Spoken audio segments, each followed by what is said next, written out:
Hello everybody, it's 6 o'clock Saturday night on the 12th of December.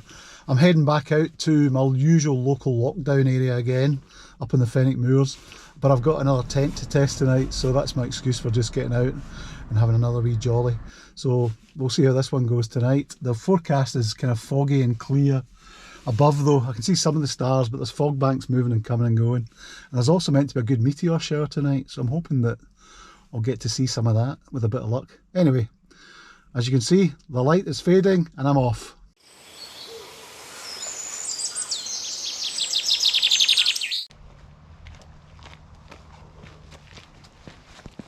There really is very little visibility. It's thick fog, or I'm in the cloud. Anyway, I've got about a 20-25 minute walk. I think I'll probably head to Dunwan Hill, which is where you've seen me before if you follow my videos. I know the terrain well, and it just gives me a basis to get the tent up and try this new beastie, which I'll tell you about in just a few minutes.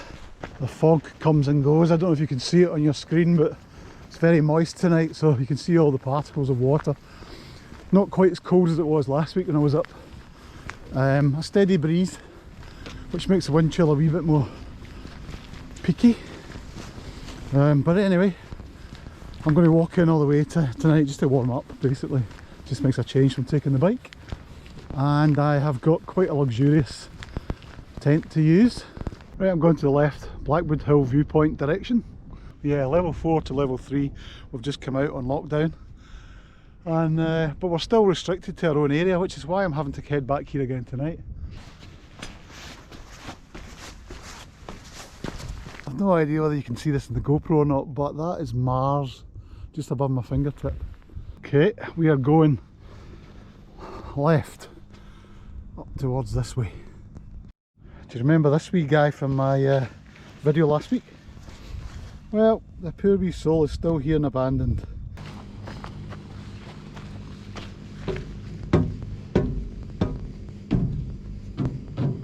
Just going through some very boggy stuff here.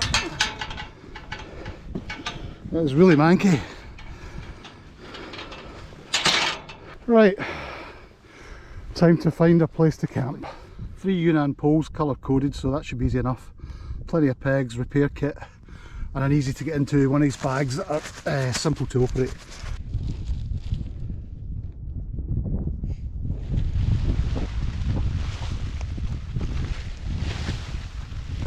Wow, it's long.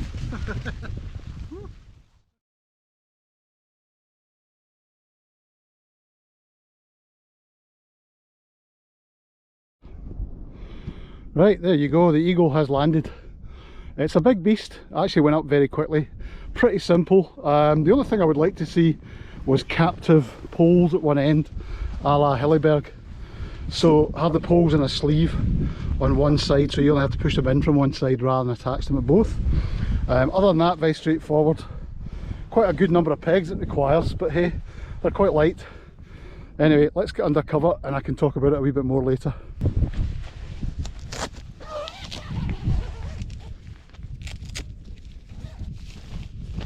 So, enough sit up height. Seems quite wide. 130 centimetres wide at the front, I believe, which is just comfortably nice for 2 people with mats. Seems to be a wee hanging line in here, which I think is an afterthought by Richard. Thanks, Richard.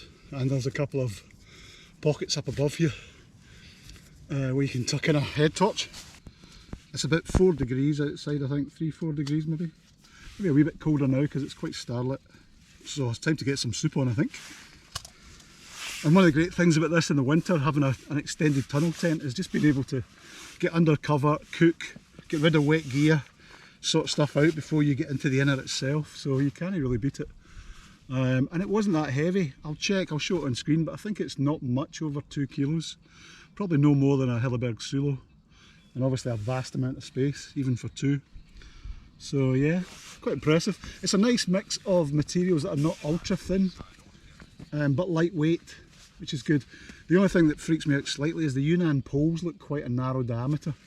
Not that they're moving in any sense at the moment, and you've also got the tension band system from Force 10 that will give it extra stability if there's a side wind.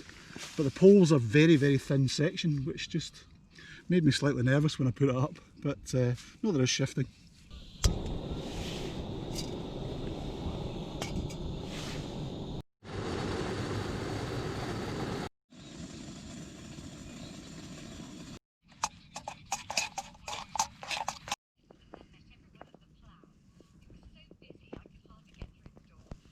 Right, time for some Japanese noodles. Don't know if you can see that. Chicken yakisoba. So hopefully you're getting a good impression of how large this is.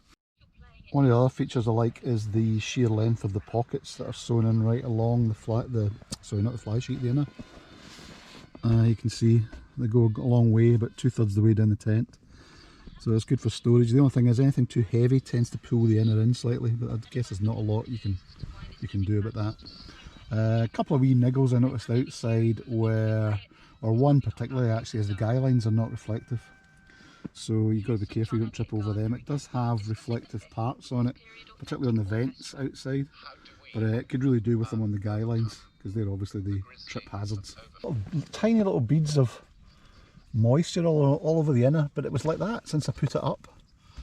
It is a very kind of damp, misty night, but I don't understand, because it was connected to the outer, just how it's picked up all that moisture quite so easily. Now I'm going to get inside here for a wee minute just to warm up. It's getting a bit cold out there.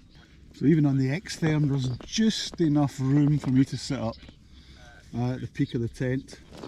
Starting to taper off a wee bit as I go back, but it's not bad. It's fine at the door for cooking. Struggling a wee bit here. One of the things that I would prefer to see changed is you can't seal the inner here where the vent is. So you'll always have a slight breeze coming through. I'm not sure that you can close the outer vent either, which is why I think it's difficult to control that. It's not cold at the moment, but unlike a Hilleberg where you'll be able to seal the inner better, you're kind of left with this slight permanent ventilation on it, which is a bit of a bind. Not so useful for four season. The opposite is almost true of this end actually, because on the main door you've only got a little quarter vent, which in the height of summer you'd probably want to vent all of that and just have full no-seam mesh for the whole door. So I'm just going to make a wee hot water bottle before I hit the kip. It's pretty chilly, it's windy, but it's also clear, so it's quite cold. Right, I'm off to bed. I'll see you guys in the morning.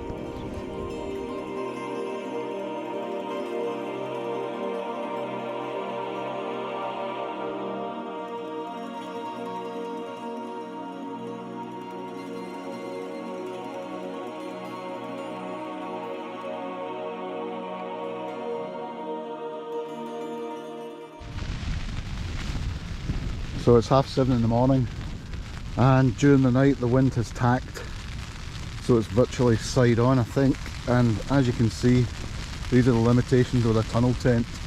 If you don't get the position correct, or if the wind tacks in the night, you lose a lot of the structural integrity. So I'm just going to go out and check the guy lines, but yeah, we're taking a wee bit of a hammering.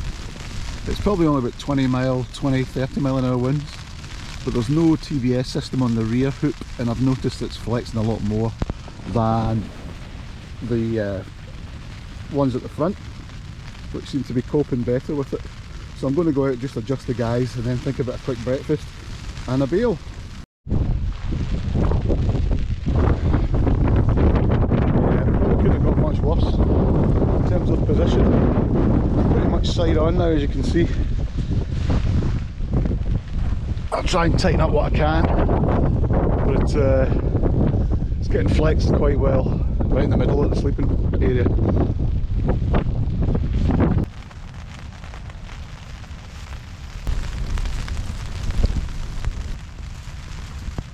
Yeah, flexing quite badly. You can also see it's transferred quite a bit of moisture and drips into the inner along the ground sheet. But it is all down to directional pitching. It's not a bad tent, it's just tunnel tents, and it's the compromise you make. So as you can probably hear, the tent is not coping too well with this side wind. I'm going to bail now before it collapses on me or we break a pole, because it's not mine. and I really don't want to damage it. It was good, but as I said before, with the wind tacks, you really see the kind of weaknesses in this kind of design. So it's quite a good representation of it. So I'm going to clear out now. I'll say my goodbyes. Thank you for watching, everybody, but it's time to go and get back down that road before I do some damage. Thanks again for watching, and see you for the next one. Cheers.